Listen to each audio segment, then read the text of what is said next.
nyanyi dengan semangat ya. Bisa ya. Alive, alive, alive forever.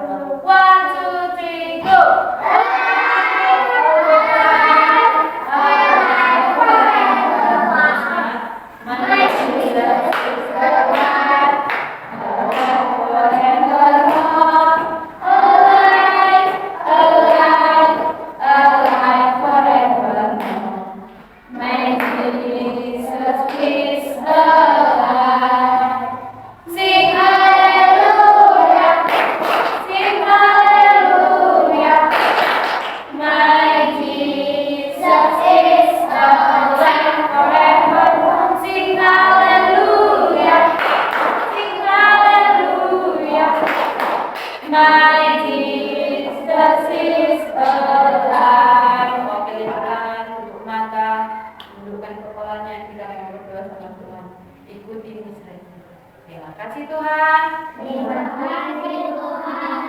Berkat-Mu di pagi yang indah ini.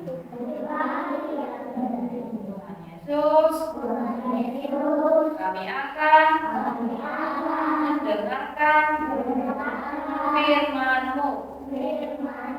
Berkati kami, berkati firman-Mu, supaya dapat kami lakukan di dalam kehidupan kami.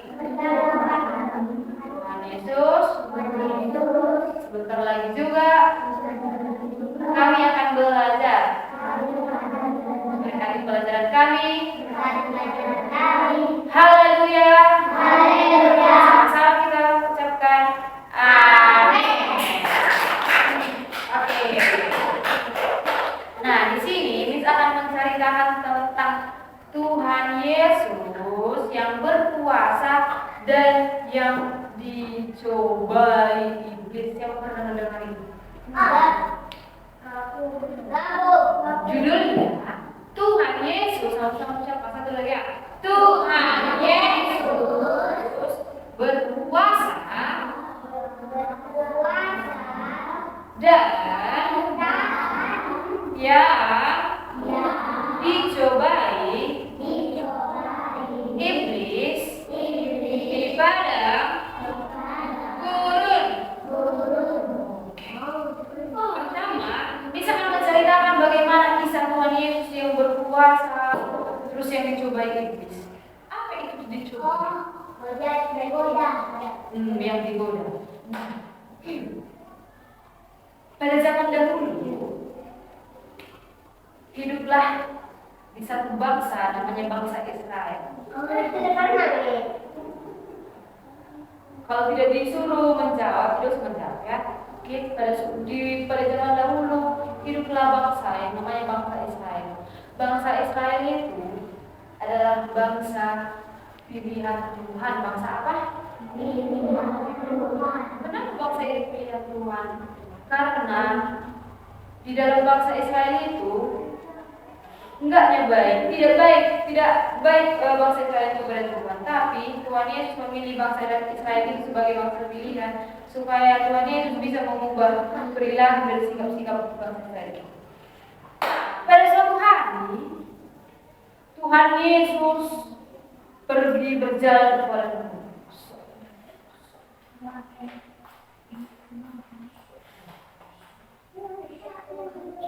Dia berjalan ke padang gurun. Ngapain dia ke padang gurun? Tuhan Yesus pergi ke padang gurun untuk berpuasa. Untuk apa? Berpuasa. Tahu apa itu berpuasa? Siapa tahu arti berpuasa? Arti berpuasa. Kepada Tuhan. Ini berdoa kepada Tuhan. Berpuasa. Ya, jangan very good, thank you. Very good.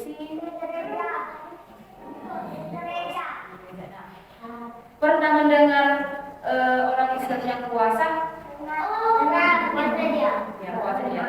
Tidak boleh makan, tidak boleh minum. Tidak boleh makan, tidak boleh minum. Itulah arti puasa.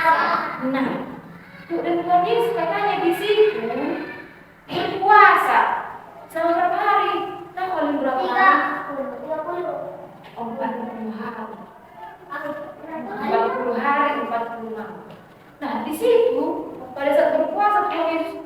jangan dapat Tuhan Yesus 40 hari. Bayangkan dulu kalian, kalau kalian tidak makan dalam 1 hari, pasti pingsan kan? Lemas, belum mati sih. Pingsan kan? Ya kan? Tapi kenapa Tuhan Yesus bisa 40 hari tidak makan, tidak minum? Nah, Tuhan Yesus pergi, dia berjalan kepada guru selama 40 hari 40 malam. Kepada guru dia berbuat tidak makan, tidak minum. Padahal sinar matahari sangat panas, tidak boleh minum, tidak boleh makan. Nah, kenapa Tuhan Yesus itu berpuasa selama 40 hari? Yaitu supaya Yesus mempersiapkan dirinya untuk disalibkan. Dan katanya di situ tujuan Tuhan Yesus berpuasa itu supaya Tuhan Yesus mempersiapkan diri untuk disalibkan. Ya, itulah janjinya. Dia harus berpuasa selama 40 hari 40 malam dan Tuhan Yesus disalibkan. Nah, masuk lagi kita ke yang dicobai. Pada saat di padang gurun, pada saat Tuhan Yesus berpuasa yang 40 hari 40 malam itu di perjalanan, Tuhan Yesus dicobai iblis sebanyak berapa kali? 3 periode.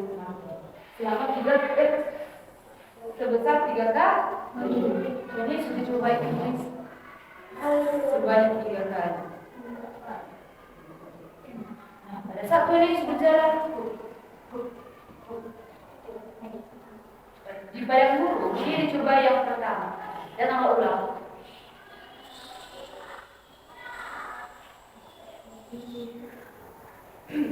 Bicara dengan iblis itu lari itu kepada Tuhan. Kau anak Allah, perintahkanlah batu-batu ini menjadi roti. Iblis kepada Tuhan. Janganlah kau perintahkan Tuhan. Bayangkan dulu, bagaimana caranya mengubah batu yang keras menjadi roti? Kalian bisa? Penyihir bisa. Itu pun belum tentu. Tuhan. Nah, itulah pencobaan yang pertama. Disuruh Tuhan Yesus disuruh iblis, Tuhan Yesus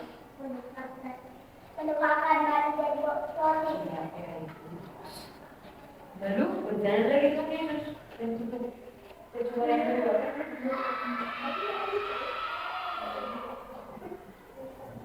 Nah, Tuhan Yesus sampai di ketinggian. Tuhan Yesus sampai di ketinggian.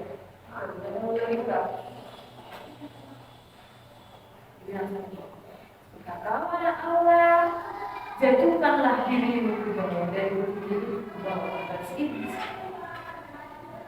Dan kata Yesus lagi, janganlah kau memerintahkan Tuhan Allah. Kata dia, di iblis itu tidak bisa memerintahkan Tuhan. Lalu pergilah lagi Tuhan Yesus.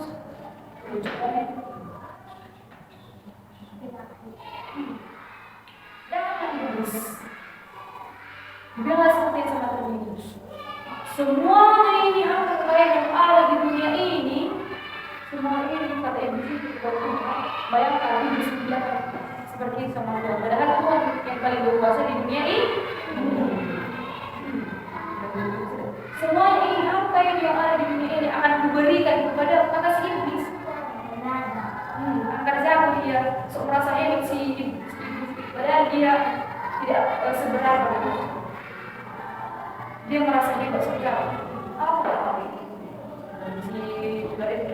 Semua yang ada di dunia ini akan kuberikan kepada Tuhan Yesus. Asal tahu Tuhan Yesus sujud menyembah. Dibilang si Tuhan Yesus ini harus menyembah. Tidak mungkin kan? Contohnya kayak gini, si TKB. Wajarnya kami miskatkan lagi. Wajarnya miskatkan menyembah kalian. Siapa yang harus menyembah sama miskatkan? Seperti itu. Tadi juga si Tuhan Yesus yang harus menyembah ke Padahal seharusnya si iblis yang akan menyembah kepada Tuhan. Nah, dari cerita itu kita tidak boleh mencobari, kita tidak boleh menyembah kepada yang di bawah kita. Nah, dari cerita yang tadi, siapa yang dicoba iblis? Tuhan Yesus. Siapa yang tahu berapa kali Tuhan Yesus dicoba iblis? 3. Oke, Bisma tanya satu orang, siapa yang bisa? Apa pencobaan Tuhan Yesus yang pertama? Tuhan tidak membuat babi dan roti. Oke, selanjutnya, apa pencobaan Tuhan Yesus yang kedua? Baca dari nilai jurang ke bawah. Yang ketiga, Kata berbuat. siapa yang bisa? Seperti itu ya. Dari iblis kata berbuat. Oh, Apa dibilang? aku akan membuat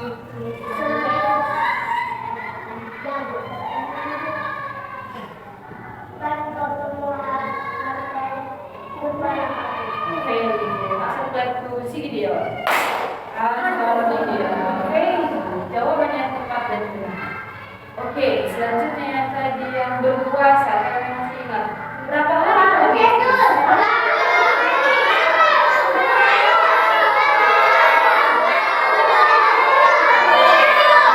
Oke, 40 hari, 40. Kenapa Tuhan Yesus berpuasa? Membersihkan diri supaya bisa. Oke. Begitulah pengorbanan Tuhan Yesus pada saat menuliskan. Demikian bunyi firman Tuhan pada hari ini. Semua buka tangan, tutup mata. Kita berdoa. Ini menurut firman. Tidak usah ikuti bicara. Terima kasih Yesus, terima kasih Roh Kudus telah berkat dan banyak Tuhan yang pada hari ini. Tuhan Yesus telah menjalankan sebagai kamu, Engkau memberkati firman-Mu, memberkati anak-anak yang telah berkenan. Dan juga supaya kami dapat mengalami dalam kehidupan kami semuanya. Tuhan Yesus, sebelum kami akan melanjutkan aktivitas kami, Engkau berkati kami dari awal kami berakhir. Tuhan, bagaimana pelanggaran yang kami berbuat, Engkau menghapuskan, Engkau mengampuni, dan kami layak sebagai anak-anak-Nya. Inilah dari Tuhan kami hanya di dalam nama anak Tuhan Yesus Kristus kami bersyukur. Sama-sama kita katakan. Amin. Semua.